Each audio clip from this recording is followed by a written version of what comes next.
Hi, my name is Matt Perez, and with me is Jose Leal, my partner in crime here. And we had a guest scheduled for today, but unfortunately had technical problems. We had technical problems, so um, we're just going to talk for about a half hour, and that's that. We got to talk to each other. Yeah, we're going to talk to each other for a change. So the show is the no show because Yeah. our guest was not able to show. So that's good. Let's talk. We've got lots to talk about. We talked about a little bit about the uh, the co-op conference that happened this last weekend, Yeah. Let's talk about that. That was pretty exciting. and we had a great conversation with our future guest yesterday as well. So we could talk a little Yes. bit about that. She was amazing, and just this morning we had our Fiat crew meeting that was interesting as well. So lots to talk about.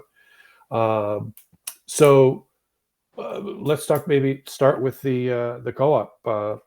Yep. California's got a co-op association, and they do a great job. They're housed out of Davis, California, and they run a lot of different events, but they have an annual event, and so this event was actually here in our backyard in San Jose, California, and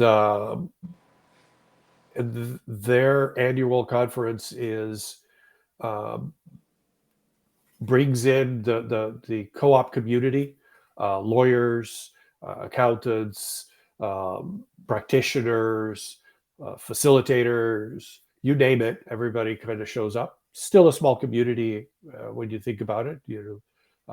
Probably around 250 people, something like that, 300 people.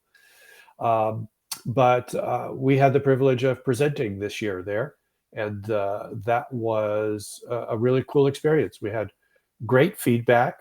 It was the first time that the community, the co-op community, heard about the fiat system and understanding that what they've really been fighting is this fiat system, and talking about how uh, moving away from fighting different aspects of the system to simply trying to create something new. So that was a great conversation. Overall, well received, got some really nice feedback from folks, including some of the organizers. And I felt, as the presenter, I felt that the message that we've been trying to wrap our heads around got better, in part because I allowed myself to go higher with the message and not try to confuse the big picture with the little picture, of the big picture being, hey, there's an old system of fiat and a new system, what we're calling radical, um, and that's really the message. Let's keep that clear. Let's keep that uh, make sense of that story, make sense of that narrative before we start talking about details of radical purpose and details of how things work and don't work, and the details of the the the tools like rads, or the tool, all of those tools were kept out of the equation just to stay, hey, that's the big picture, and let's keep the big picture simple. And it worked really well, and I was pretty happy with that. So you were telling me that at one point you were talking to somebody and somebody said, it was awesome. What was that about? Well, the after the wrap up, you get a bit of a high from a good event, and so I was feeling pretty good talking to a bunch of the people as we were leaving the session and walking towards this group wrap up session that was going to happen. And as we walked towards the group wrap up session, I was introduced by one of the organizers that was at our session to the lady that organized all of the presenters. And so she asked, "How did it go?" I said, "Well, I thought it went fairly well." And her comment was, "It was awesome. It was the best presentation of the event." And I was like, "Whoa, that's pretty awesome to hear." But I understand why that might be the case. I'm glad that it was well received, but more importantly, a lot of what we're doing in that space, in the co-op space, is incremental improvements. And what we're talking about is a fundamental change in perception, in the way we view things. And that's a big deal. That change in understanding why we're doing co-ops is an important part. And we had the conversation after the fact. And her focus, I thought, was very interesting. How do we have a conversation that is about co-ops and more, not just co-ops by themselves as they've been going for some time? Yeah, co-ops, to explain, are people that usually group together with very little capital or no capital whatsoever. And the main thing is that they have an equality is a system of equality. Everybody gets the same benefits, the same salaries, the same everything, regardless. Not always, but very often, yeah. Yeah, and that's on the one hand. On the other hand, or the same level of ownership, the one person, one vote. Right. It used to be one man, one vote, but now it's one person, one vote. In any case, but on the management side, they go from mom to very much the fiat way of management. And so that's the kind of co-op that we're talking about. The ones in California are smaller. They're around food growth and stuff like that. Now there's more around marijuana growers and stuff like that. But they tend to be smaller. The largest co-op in the universe, humankind universe, is in Spain. It's called Mondragon. It was the name of the Castilian name of the town that we're in. And they're very generous on the benefit side. They have funds for this and fund for that. They even have a fund for vacations, and meaning you get your vacation and you pay and all that stuff. And on top of that, they may buy, I don't know what they buy, but whatever. They have stuff for kids and stuff like that. But on the management side, is you wouldn't know it from every other company in the universe. Right. And so that's the big difference. So one of the presenters did a great job. She did some research around co-ops in the United States. Turns out that there's a huge percentage of co-ops that are owned by Latinos, right, Latinx, and that's especially well, that's what they were calling it at the presentation. But it was both interesting to see the influence that the Latin community has in co-ops, especially in California, of course, but throughout the country. Some of the largest co-op in New York is mostly Latino, and so it's consistent that the Latin community is part of this, which to me offered some insights into why the co-op community and radical are a real fit.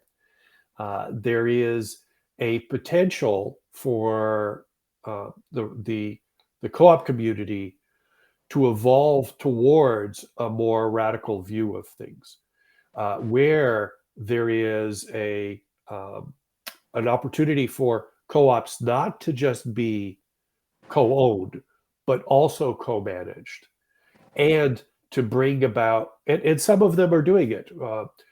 We both met a few years ago, Matt, the lawyer from Oakland. Now I can't think of his name. Ricardo Nunez, and he's, by the way, if you recall, he was becoming a lawyer by being embedded in the law company, the law firm Right, that they was right. working in. He actually made it 10 months ago. He became a lawyer. Great. So that's awesome. But Ricardo and their team, they're co-managed within the organization, and they're teaching their clients that it's not just about co-ownership, but co-management as well. That's part of the program that they're offering. So it's an emerging aspect of the co-op community, and I think there's a role for Radical to play within that community, and I think vice versa, that there is an existing system there that would benefit from the insights that we've been gathering over the years. Well, I believe that individuals would gravitate towards non-fiat approaches.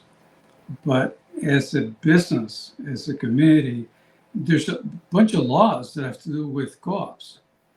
And that will not evolve into anything but fiat kind of structure.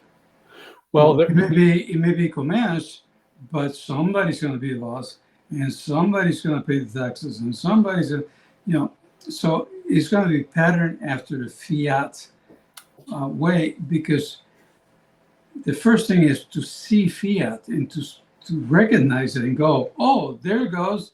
It's trying to hurt me. And then you can protect yourself.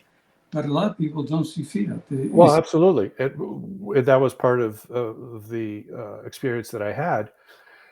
I spoke to a couple of lawyers there, and both said that more companies today are being set up, more co-ops by name are being set up as non-co-ops.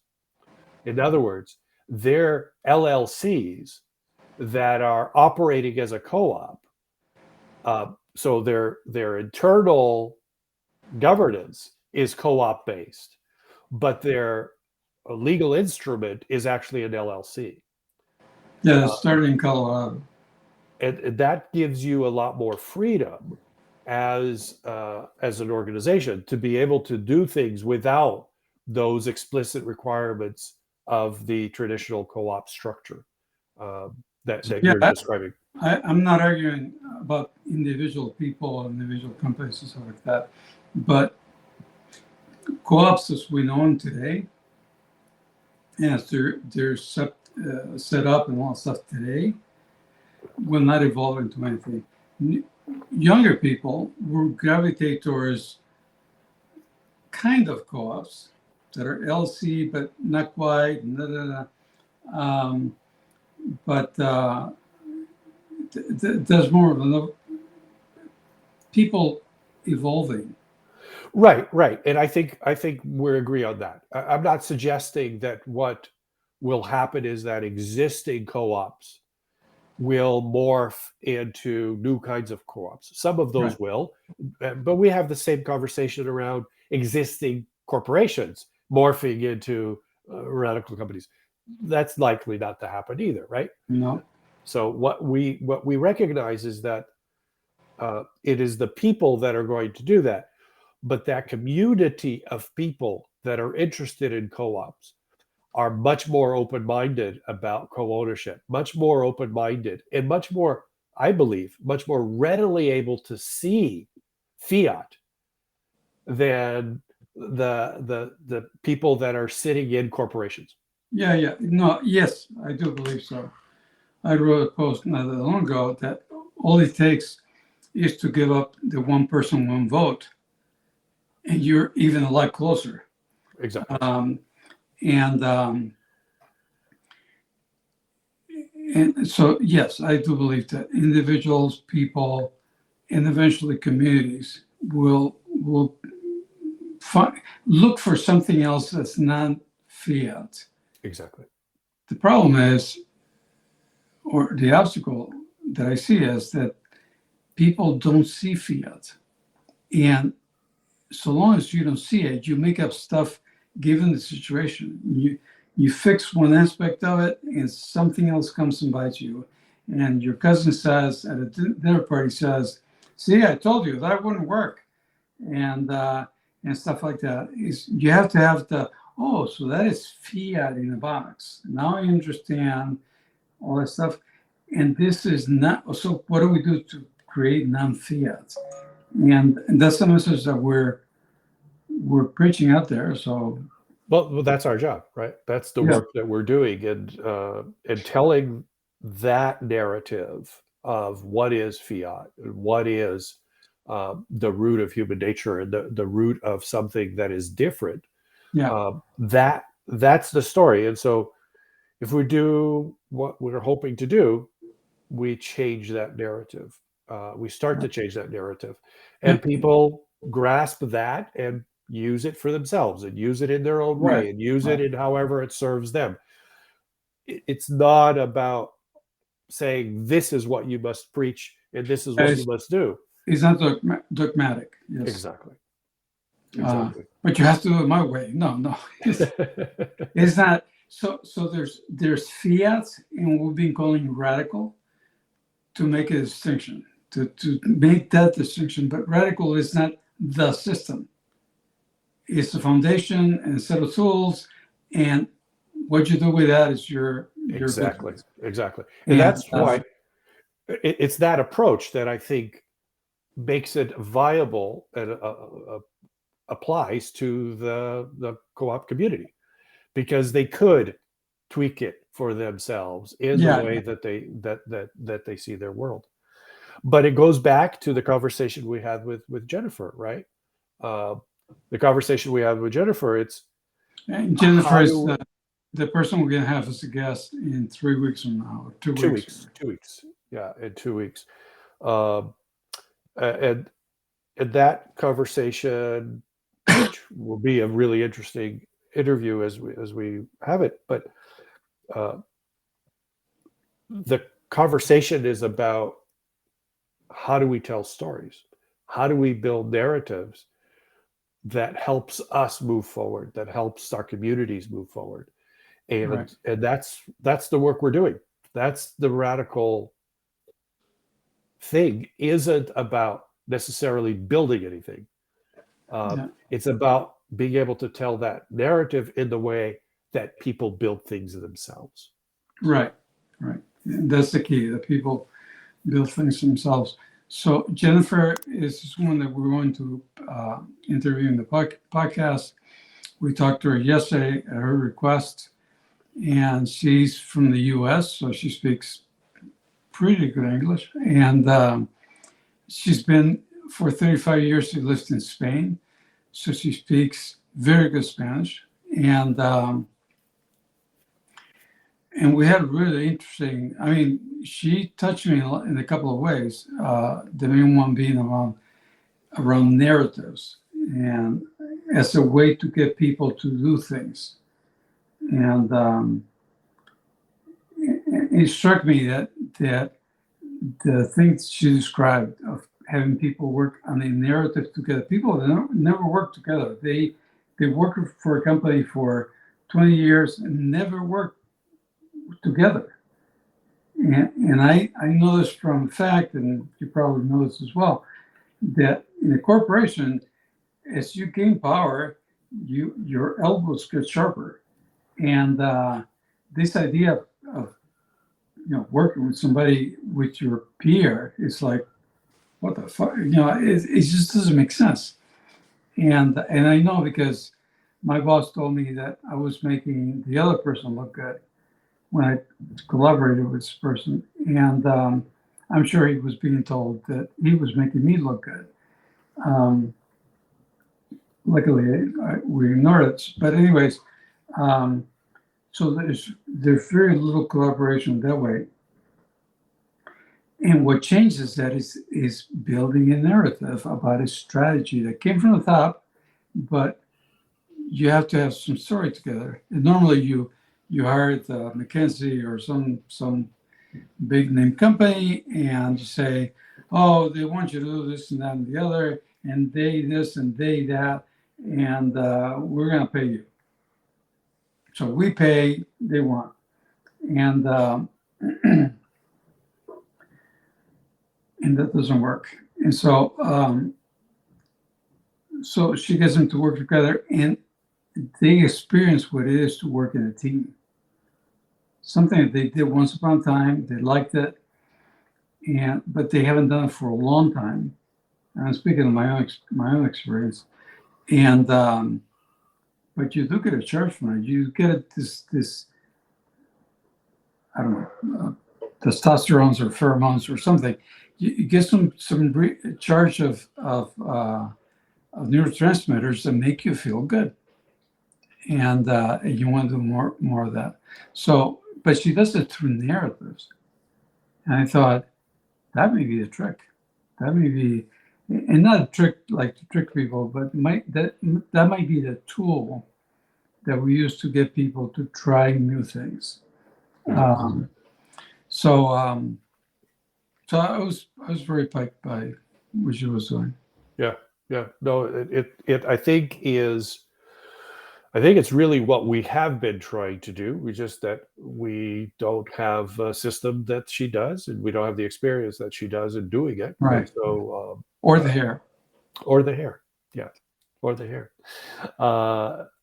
And I think ultimately the thing that is going to change away from fiat, whatever it is that is the change, is going to be able to be the clear articulation of what fiat is. Yes. Because we have never, as a society, we've never identified that system of manipulation, that system of control, that system of force as a thing. We keep looking at the attributes of the system. We say, oh, capitalism, oh, the 1%, oh, the educated, oh, the uneducated, oh, the poor, oh, the rich. It's always them. It's always someone else. Yeah. It's always someone else. It's always something else. It's never the system. And if we keep identifying aspects of the system as the problem, we'll never actually be able to see the system as a whole. Right. Because we're always going to be focusing on that one part of the elephant. Yes. And what we're saying is, it's the elephant, damn it. It's not the foot. It's not the trunk. It's not the tail. It's the whole thing. And when you see that the system itself is what we call the fiat system, yeah, you can start to see that it is interconnected and interoperable. There is no fixing one part of it and thinking that the other stuff are going to have to change as well. Right. You cannot all of a sudden say, hey, let's change the foot of the elephant, but not the other things. And by the way, we're part of it. Of course, we're all part of it. We are part of the elephant. I certainly taught my kids, if they said, oh, somebody hit me, and you hit them harder, as opposed to trying to teach them, so why did he hit you? Or did you find out why he hit you or something? So we're a part of it. Yeah. And we've been, you say something that I think is very true, and you've said it many times before. We're here with years of experience. We're excellent at fiat. No shit. Right? We're excellent at fiat. And we're excellent at fiat because we've been conditioned to see the world through that lens. Yeah. And we've had to succeed in that world with that lens. And by the way, conditioned not by a few people in the smoke-filled room or in the shed is by parents, by schools, by religion, by the system. By this system. So,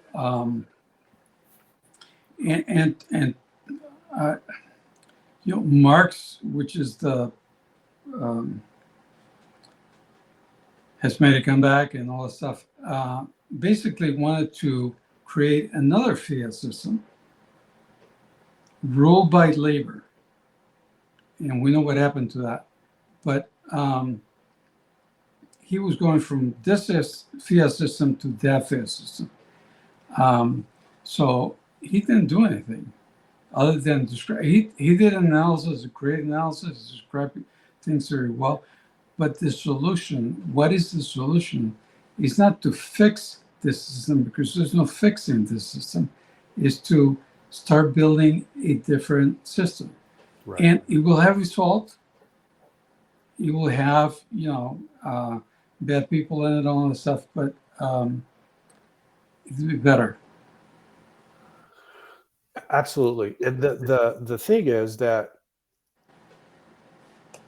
we think of the people as, like you've just described, that's their default. That part of the system is default. Everything else is default. Mm-hmm. Every single person, every single organization in the system is a victim of the system. They implement it by themselves.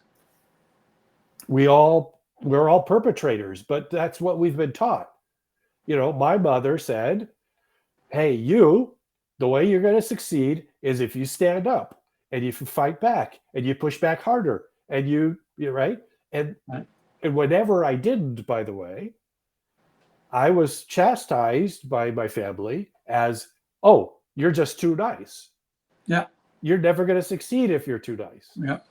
It reminds me of, there was that movie,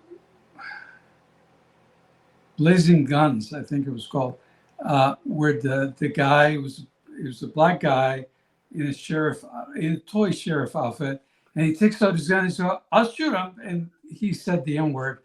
And he said, I'll shoot him. It's that kind of a system. It really is. We're going, I'll shoot him. If you do the wrong thing, I'll shoot him. So anyways, that's the guest that we're looking forward to talking. And what's the other thing that we want to talk about? Oh, we thought maybe we'd highlight the no fiat conversation we had this morning with a couple of folks from prior conversations, prior interviews. Yeah, before something funny happened here. But anyways, before I forget, I want to remind you that next week we're talking to Fernanda Guerra. I don't know how to say it. Guerra. Okay. Guerra. And she's a lawyer. She's a regenerative practice attorney. And we're going to talk about conscious contracts. And conscious contracts has been an inspiration for us for a long time. So it's not new to us, but we're going to have her tell what she's gotten out of it and stuff like that. And the tagline of the whole thing is, so contracts can sustain relationships, create a collaborative environment and for business, and bring satisfaction to stakeholders, not shareholders, stakeholders. And these are the kinds of things that you have to say, but we know Fernanda, and we know the conscious contract crowd, and we're looking forward to this. So now you want to talk about something else? Yeah, well, we had a conversation this morning with Bindu Kalisan and with Edgar as well. Two folks that we've interviewed here, and the idea was to have a conversation, to start to take those conversations not just from here on the podcast, but to engage, to learn how do we work together, because it's not just about preaching how do we work together, but actually trying to figure out ways to do it. And so bringing them together with us and others to have these conversations and exploring different ideas. And one of the things that I took away today is something that I believed we could do early on in our process. We've been at this for 4 or 5 years, right? And this conversation, the conversation that we have, keep evolving, keep changing. And one of the beliefs that I had was that we could work with corporations in a way that we would Trojan horse the organization. We'd go in to pretend to do something, and then we actually do something else, and we convert them into being more conscious, being more radical minded, or whatever it is that we thought. And we heard that today as a possible way to move forward. And I think I've come to the realization that, first of all, if we're lying about what we're doing, which however you do it, you're lying, if that's what you think you're doing, then we're actually going to be starting on the wrong foot, because we're not being genuine about what we're doing. 1. 2, the fiat system is so powerful. If you play in their game, you're going to get consumed, not the other way around. You end up getting sucked in to the system, even though you think you're not getting sucked in, and that you're in control, that you're in charge. And I use the example in that conversation about here in the Bay Area. This over the last 5-10 years, there's this big huge shift towards mindfulness at work. And what my experience has been is that mindfulness at work is so that we can get you to de-stress just enough so that you can take on more work. That's the benefit. Let's work you harder. Let's continue to be just as chaotic and just as dysfunctional, but you could do it better because we're also giving you mindfulness at work. Right. So that was just one of the topics that we had today, the no fiat conversation with those folks. Do you have any thoughts on that? Yeah, no, the same thing is when he said the thing about Trojan horse. My reaction was, no, I don't want to lie to anybody. I want to be up front. And there's a way of saying it, and there's another way of saying it, and I'm open to that. But not Trojan horse, because the Trojan battle and the Trojan horse, which I don't think it actually existed, it was more of a myth, is, like you said, it went from one fiat system controlled by some guy at the top to another fiat system controlled by some guy at the top. Big deal. For the guys at the bottom, it doesn't matter. And for the guys in between, they're trying to get to the top and murder the poor is in charge kind of thing. So that didn't solve anything for humanity. It solved it solved a lot of things for the guy who was riding the Trojan horse. I forget who it is, but some Greek and ancient Greek, I should say. And but it doesn't solve anything for humanity. So, and even if the new guy is more benevolent, it still doesn't solve anything for humanity, because he's going to die, and then his child is going to take over, and his child is going to be Ivanka Trump instead of Trump, or some version thereof. So no, I don't. I didn't think it was. It was good in the sense that it put that in plain sight. Yeah, that's what it's about. It's about having conversations. But it is the direction that it was going was not good. And as I said to them at the time, is I don't believe that you can change um,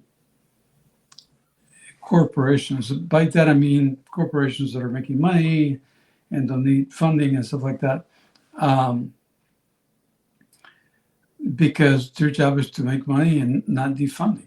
Yeah, anything that takes away from that, even if one individual, one of the second rank, kind of starts playing with it, he starts playing with it until there's a hiccup in his output, in his financial output. And then as he's stretching his neck out, they'll cut it. And they'll put another guy in who will know not to do that. So yeah, corporations are not going to come along and start a new system out of the blue. The teal movement, which is not a movement, but it's been made a movement. Anyways, was about companies that make transition to co-management only. Co-management only.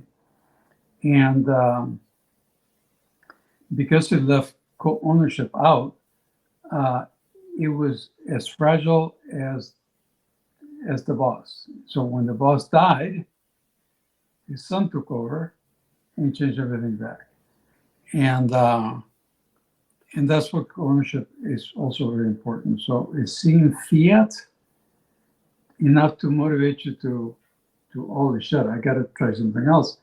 And then realize that ownership is the key. And it's not a giveaway. You're not giving anything away, but you're letting other people take ownership of the thing and enjoy the benefits of ownership and bring and join you in being an owner.